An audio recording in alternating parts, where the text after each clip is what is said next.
ایک نہایت شاطر اور ماہر چور نے چوری کی خاطر مہنگا لباس زیب تن کر کے معزز اور محترم دکھائی دینے والے شیخ جیسا حلیہ بنایا اور بازار میں سونار کی ایک دکان کے اندر چلا گیا۔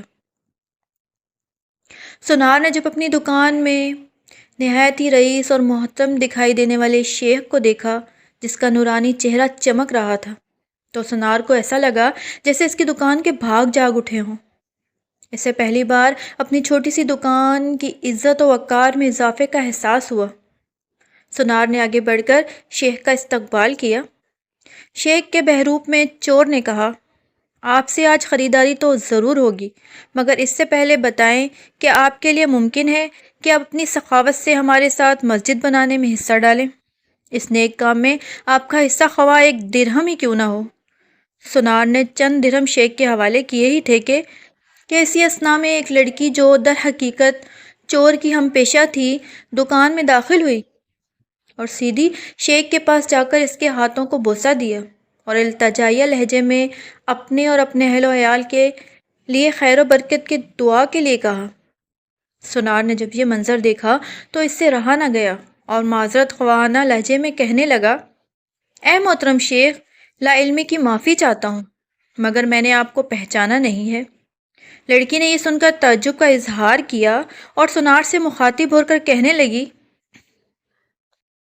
تم کیسے بد نصیب انسان ہو، برکت، علم، فضل اور رزق کا سبب خود چل کر تمہارے پاس آ گیا ہے اور تم اسے پہچاننے سے قاصر ہو۔ لڑکی نے شیخ کی طرف اشارہ کرتے ہوئے کہا کہ یہ فلاں علاقہ کے مشہور و معروف شیخ ہیں جنہیں خدا نے کثرت علم، دولت کی فراوانی اور ہر قسم کی دنیاوی نعمتوں سے مالا مال کر رکھا ہے۔ انہیں انسانوں کے بھلے کے سوا کسی چیز کی حاجت نہیں ہے، لوگ ان کی ایک جھلک دیکھنے کے لیے بےتاب رہتے ہیں۔ سونار نے شیخ سے معافی مانگتے ہوئے کہا کہ شیخ، میں معافی کا طلبگار ہوں، میرا سارا وقت اس دکان میں گزرتا ہے اور باہر کی دنیا سے بے خبر رہتا ہوں، اس لیے اپنی جہالت کی وجہ سے آپ جیسی برگزیدہ ہستی کو نہ پہچان پایا۔ شیخ نے سونار سے کہا، کوئی بات نہیں، انسان خطا کا پتلا ہے، غلطی پر نادم ہونے والا شخص خدا کو بہت پسند ہے۔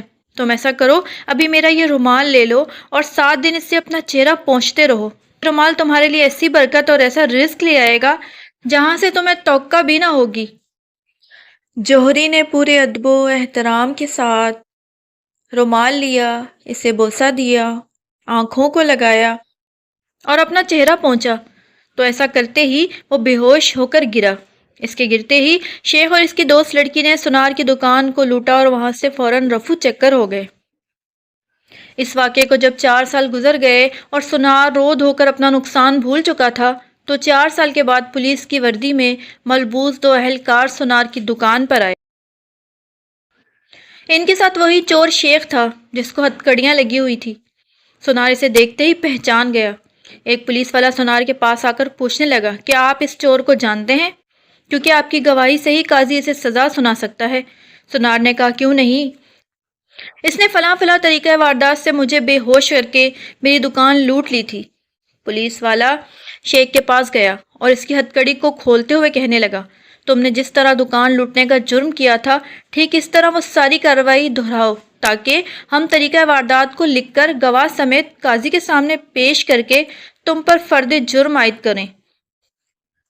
شیخ نے بتایا کہ میں اس طرح داخل ہوا اور یہ کہا اور میری مددگار لڑکی آئی، اس نے فلاں فلاں بات کی، پھر میں نے رومال نکال کر دکاندار کو دیا۔ پولیس والے نے جیب سے ایک رومال نکال کر شیخ کو تھمایا۔ شیخ نے سونار کے پاس جا کر اسی طریقے سے رومال پیش کیا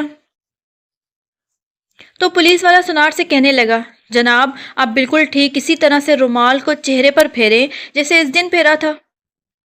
سونار نے ایسا ہی کیا اور وہ پھر سے بے ہوش ہو گیا۔ شیخ نے اپنے دوستوں کی مدد سے دوبارہ دکان لوٹ لی جنہوں نے پولیس والوں کا بھیس بدل رکھا تھا۔ آج ہمارے ملک کا بالکل یہی حال ہے۔ ہر 4 سال بعد چور بھیس بدل کر ہمارے پاس آتا ہے اور چکنی چپڑی باتوں سے ملک اور عوام کا سامان لوٹ کر پتلی گلی سے نکل لیتا ہے۔ ہر دفعہ ایک نیا منظر، نیا لباس، نیا بحروپ، نئی شکل اور نیا حربہ جس سے عوام دھوکہ کھا کر اعتبار کرتی ہے اور آخر میں محافظوں سمیت نکلتا وہی چور ہے۔ امید ہے آپ لوگوں کو یہ سٹوری پسند آئی ہوگی۔ آپ لوگ میرے چینل کو سبسکرائب کریں اور کمنٹس کریں۔